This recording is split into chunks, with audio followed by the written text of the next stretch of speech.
Bill and Ted arrive outside your house with their phone booth time machine and say, "Whoa, dude, Rufus asked us to give you a free ride in our phone booth time machine." What do you do? Where do you go? So that's so difficult. Number one, I do love the Bill and speaking of the things that we grew up with, like I love the Bill and Ted Yeah. question, Yeah. because yeah, it's very, very, you know, c close to the experience. I I don't know. I'm torn between wanting to like go back and see a dinosaur and like actually go and like talk to a historical figure, you know, because it's tough. Hmm. Like if I got to pick two, that's what I would do. Is like, well, first a dinosaur, just like that All right, we'll make that it that's easy. like a Let's say they pick someone up for you and it doesn't count as your trip, but they come along for the trip. Yeah. So they have ooh, to see a dinosaur with you, though. that's that's that's very reasonable. Oh God, like which historic figure would I? You know what? I'm gonna go off the cuff right now and just like this may feel like a throwaway, but at the same time, he's a fascinating character. I think I want to take David Bowie and go see a dinosaur. Wow. Like dance, dinosaur dance. Yeah, well, just I he was can such an imagine the song. icon. Yeah, Yeah. yeah. And I loved And him would in you would movies you too. would you take Ziggy Stardust, David Bowie, or would you take later in life David Bowie? That's a good question because, but also Ziggy Stardust is like one of my favorite Bowie tracks. Oh no. So like good call on that one.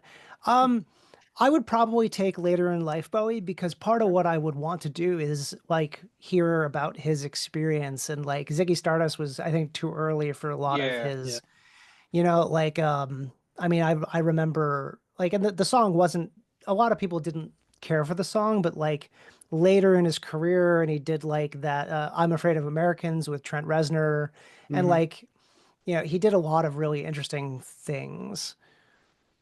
Well, my introduction to David Bowie, and I always knew who David Bowie but was the Guitar Hero game series, believe it or not, because Ziggy Stardust was actually on. I can't remember if it was one, two, or three. And I used to love because I used to love the solos in Guitar Hero, and Ziggy Stardust had one of the best ones to do aside from Freebird by oh God, I'm Leonard going blank. Skinner. There you go, Leonard Skinner.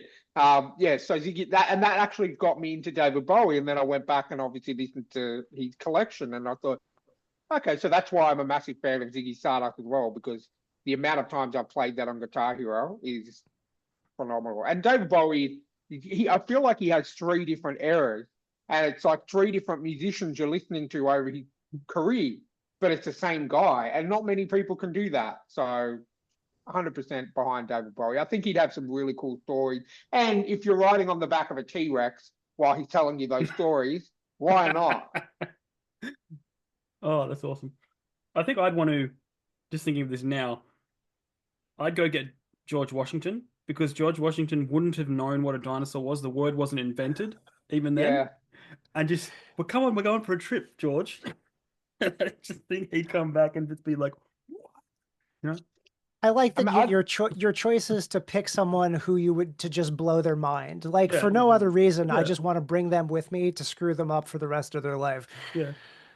I think we had a guest once say that, you know, to go back and see the dinosaurs and then go visit Steven Spielberg before he made Jurassic Park and be like, I've got information, you know, I get was some just get some thinking that. I was accuracy. just thinking I'd like to go and see the dinosaurs because I'd like to see how accurate, the depictions of them are and how accurate Steven Spielberg was. And there was a show on Apple TV, I think something about dinosaurs, and they made it was kind of like David Attenborough, but it was narrating on dinosaurs. It was Yeah, actually really good. They did two seasons of it, and I'd like to think they sort of had dinosaurs, especially the raptors, more bird-like yeah, in like they actually had feathers and stuff yeah, like that.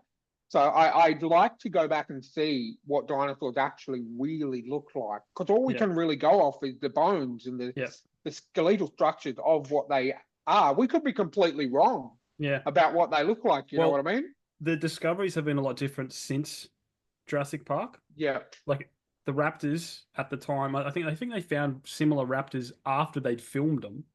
But Okay. initially, raptors were the size of turkeys. Yeah. They were more Yeah. accurate in that dinosaur movie that Adam Driver did, where he went back in Oh, time and crashed. 65. Yeah. Yeah, 65. Yeah, that one. Yeah. That one. Yeah. I like Yeah. that, which you only saw them for about 10 minutes. Yeah, but that was Yeah. raptors. Also, the T-Rex, as much as I loved it, would not be able to run that fast because of how top heavy No. it was. If it tripped, Yeah. it would just, you know, it's just like there's Yeah. a lot. I love that movie. I don't care that it's not entirely accurate. It's Yeah. phenomenal. And it's the reason that the first book I ever read was Jurassic Park. You know, Yeah. I would not read as a child, but And your mum was very smart doing that. yeah, yeah. And then Giving she you was, that book, I mean, not yeah, letting you read, but not the yeah. best book for a 12-year-old, No. but it got me reading. She was like, I don't care what it is, you have to read.